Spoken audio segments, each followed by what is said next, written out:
Good morning. Good morning. Yeah, nice to be with you again. Um,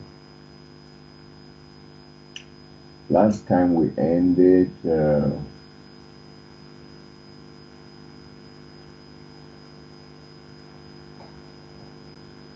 without answering one question that I asked.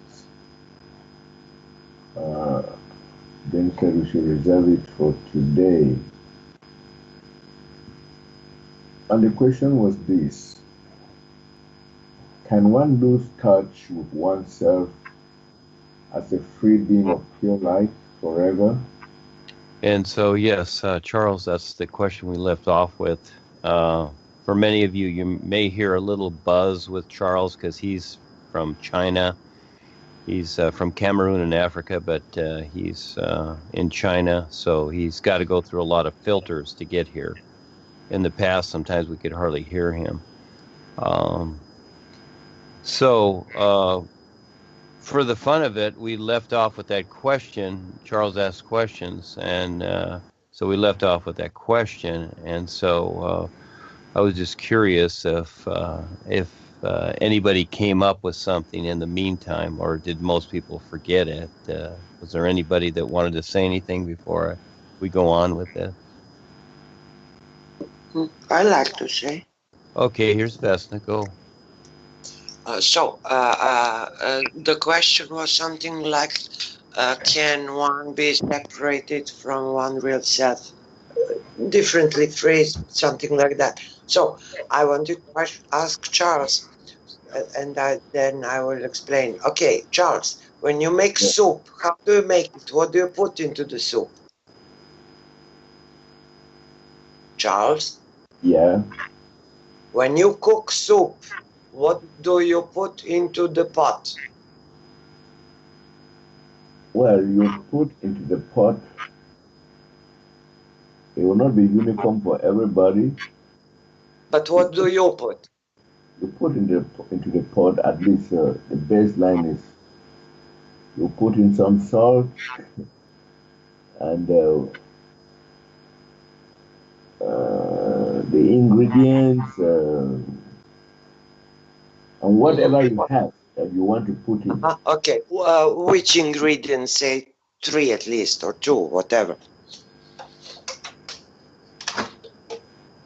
You Okay. put. You have the pot. You have the water. Yes. You have the salt, and then you put something else. What?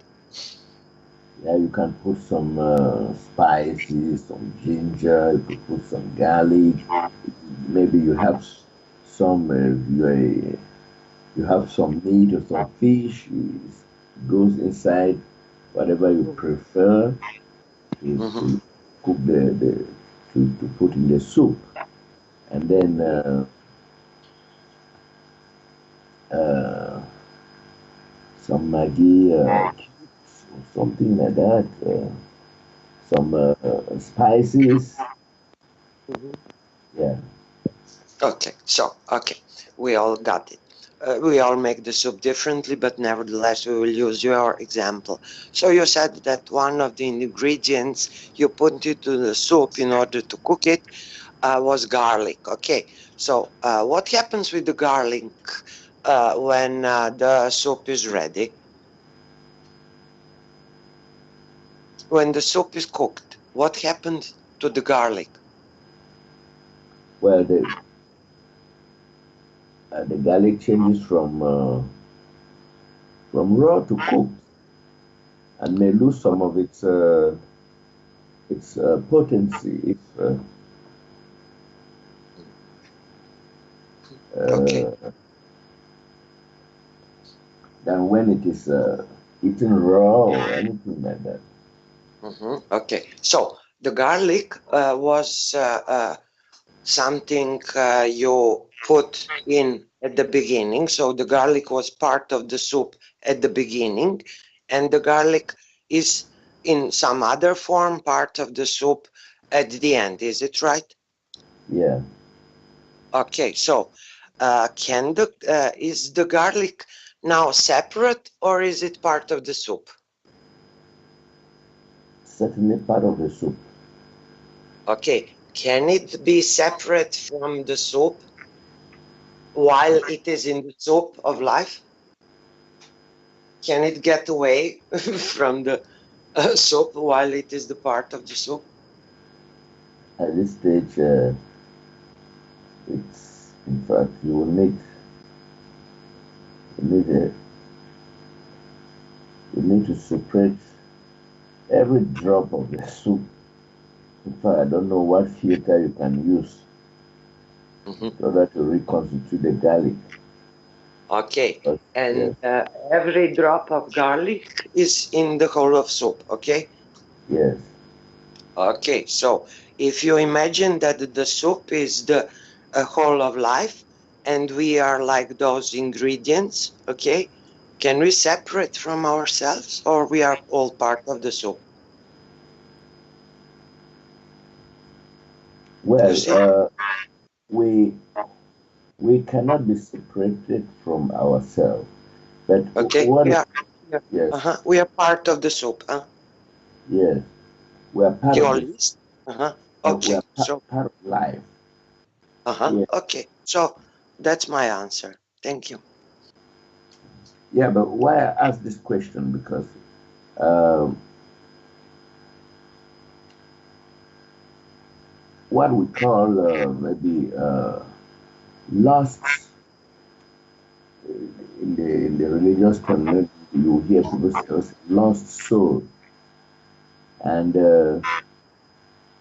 we reckon that there are many Utons in this world who are so deluded that we are not even claiming that we are so aware that we are already free. But others are so deluded, they are so immersed in this Maya, in the material world, that it seems it would take, I don't know, forever to get out. And then, so, okay, if you even look, even listen to them talk about the reptilians, they were once of a normal station in life like we are, and then they abused their uh, whatever qualities they had, and they have degenerated into the state in which they are. Yes, but they are still a part of life. But for how long will they continue in that state? So can can they just remain like that forever, or what? And there are Is many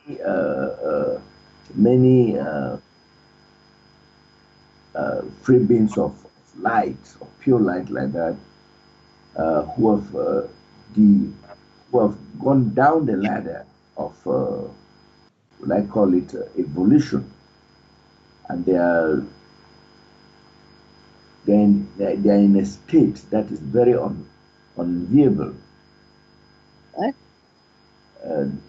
That's not. They're in a state that is not attractive at all, and it seems it would take forever, or maybe never at all, to come out, to get out of that state. So what I want to ask Duane is, can can one be lost forever in this material world? If, for Okay. instance, Yeah. Okay, young man. Um, all right. I just wanted to hear what someone had to say. And yes, again, the reality is life is an isness. Okay. And this is what most people don't realize. Yeah.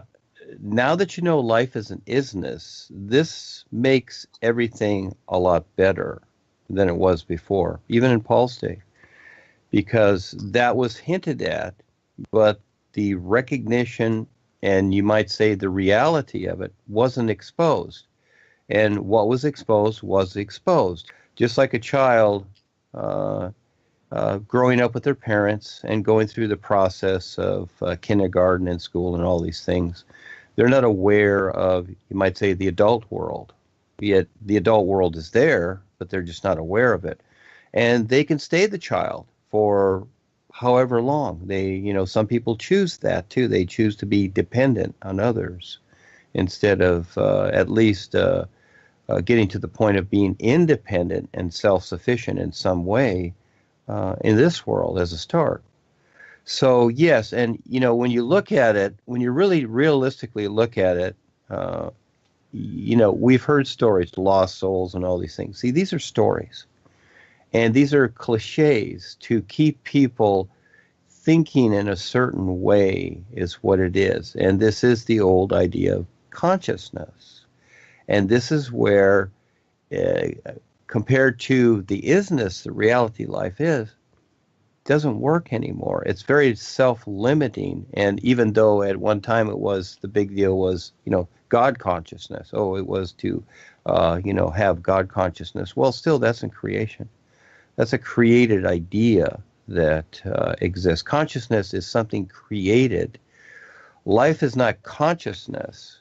Life is an isness to be recognized. This becomes the difference. So in consciousness, we create things to consider. The reality life is the isness cannot be considered in any way. It cannot be considered. It must be seen and recognized and then perceived.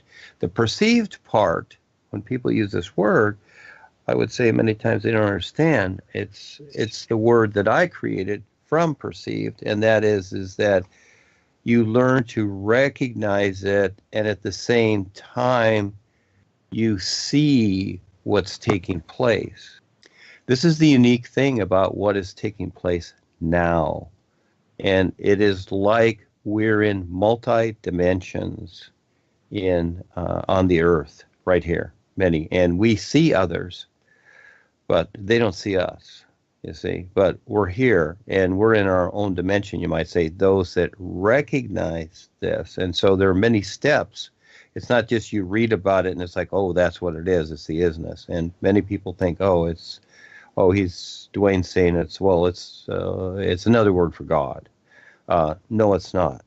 It's its own reality. And creation is of a particular. So when Charles asks the question about being lost or whatever forever, that is choice. So in other words, what did we grow up with, most of us? The religious idea of, if you're a good person, you go to heaven, all right, and you can be saved and all these things, all the stories that are really fun. And then if you're not, then you go to hell, you stay there forever, and you burn in hell through eternity. Well, again, this is all marketing ploy. There is, but then again, there isn't any such thing as any of these, unless you decide it to be so for yourself. And even people that get into trouble and do a lot of dastardly things, like the reptilians that have done it for eons, they can get out of it pretty fast because it's choice, you see? So if, let's say, a reptilian that has destroyed for eons all of a sudden comes into this and decides, hey, I want to do the new you, and I want to recognize. It's not going to, all right? It's a matter of recognizing the real universes. Then life itself and the real guides will do everything they can to make it possible for that individual to do so. So it's not that a person stays stuck in something. It's just that through their choices, they're stuck. Is what it is. And until they become aware, and there's, just like the new presentation here, it's an opportunity, but the opportunity isn't always available. We need this. And so we need something here. And so when Paul brought it out, he used the spiritual idea, and that worked for those times. It doesn't work now, because now it's become self-limiting, because now the true reality is exposed. And what Paul brought out is it's more in the consciousness area. This is why those who were in the corporation with Joni and Harry and others, this is now you're seeing the difference. It's not about good or bad, it's about choice.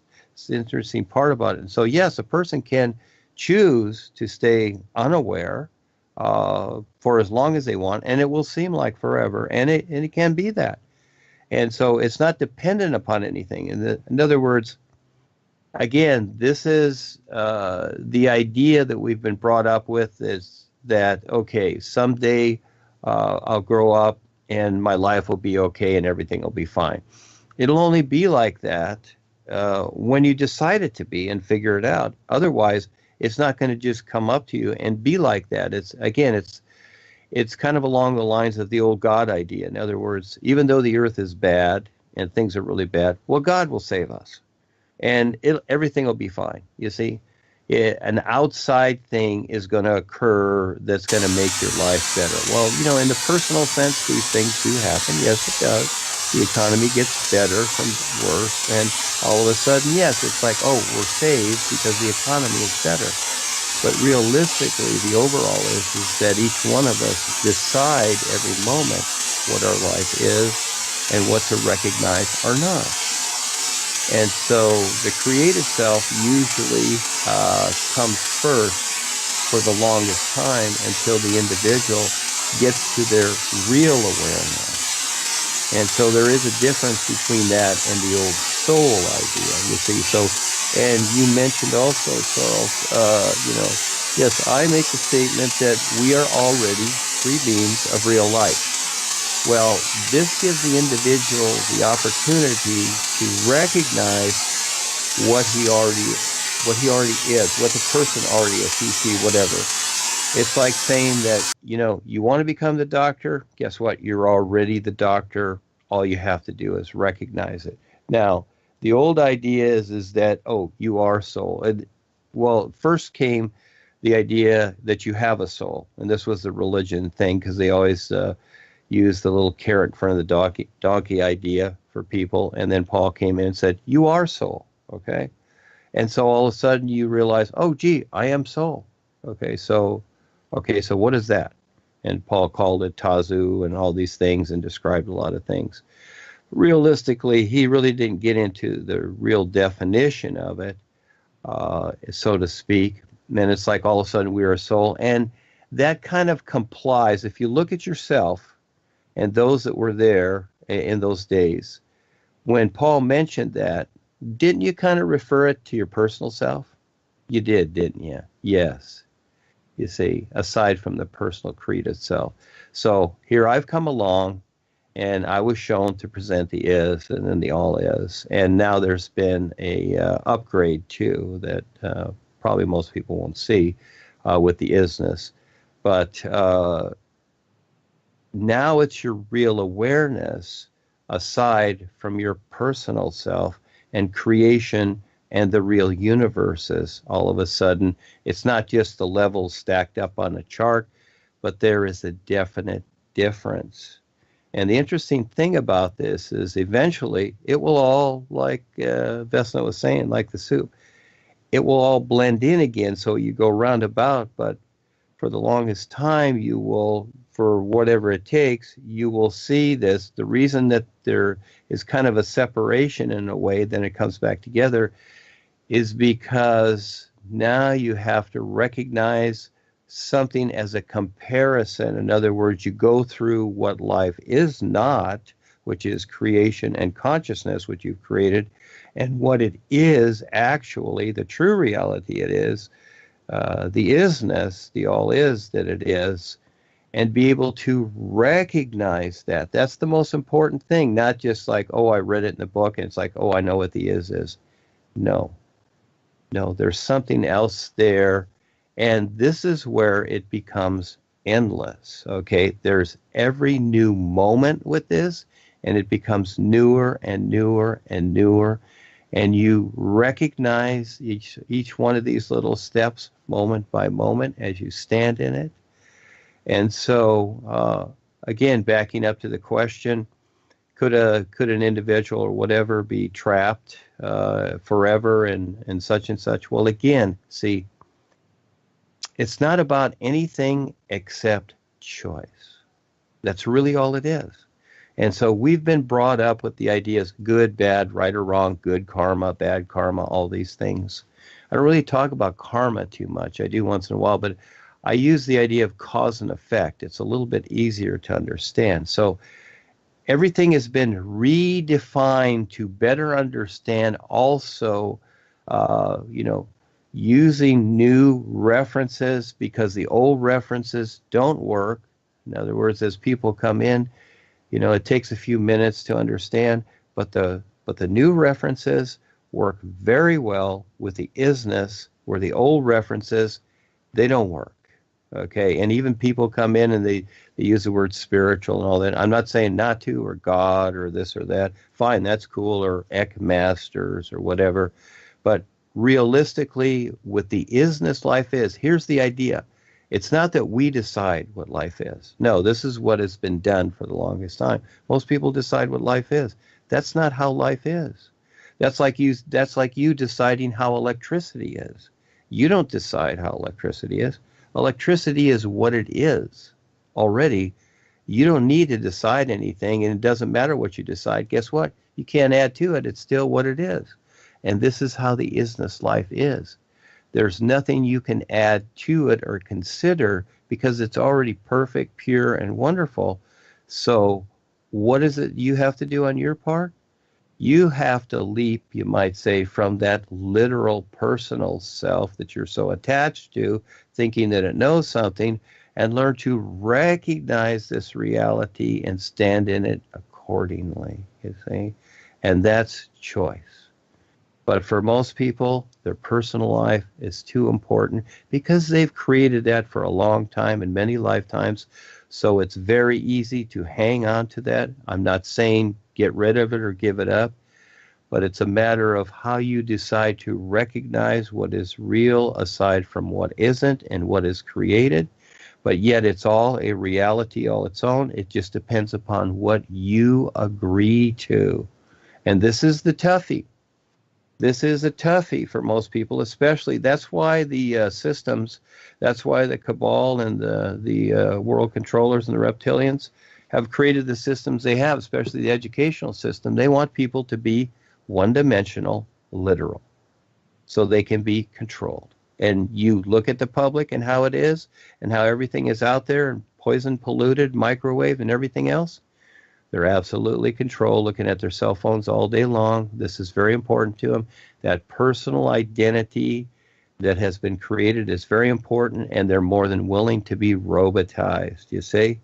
And so we're here providing this opportunity for people to wake up and see more, but that's a real challenge because that personal self is very important, and people still think, even with the world self-destructing, and that's in the consciousness too, and unconsciously, it is agreed to self-destruct.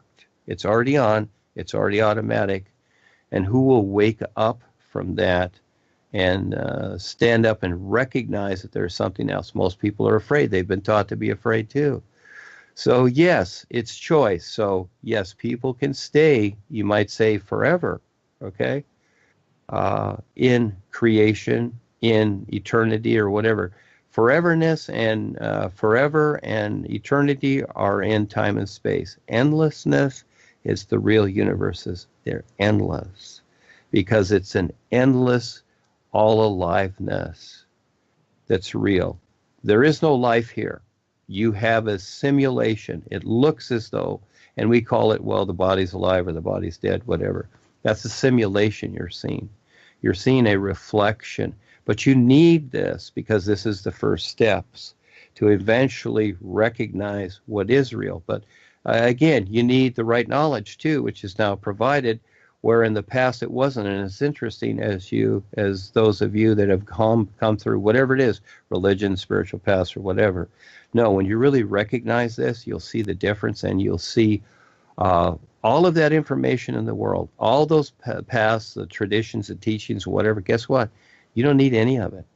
You can use it as a reference, but as a reality, it doesn't work because it's in creation, and it's actually at this time, because of how it is and how controlled it is self-defeating and tap-lined. Just like the Hu, the the Amen, and all these things, and blessings and divine and all these things, guess what? It's all tap lining. It doesn't work anymore because the true reality life does not agree. You see, you need that backup, and the boys do not agree with any of it. People can have whatever they want. They don't decide. Life doesn't decide. You choose. You decide. You want to live in the isness, or you want to keep living in this created nonsense that we're experiencing right now. That's a choice, you see. So you can stay here as long as you want. You keep putting your personal self first.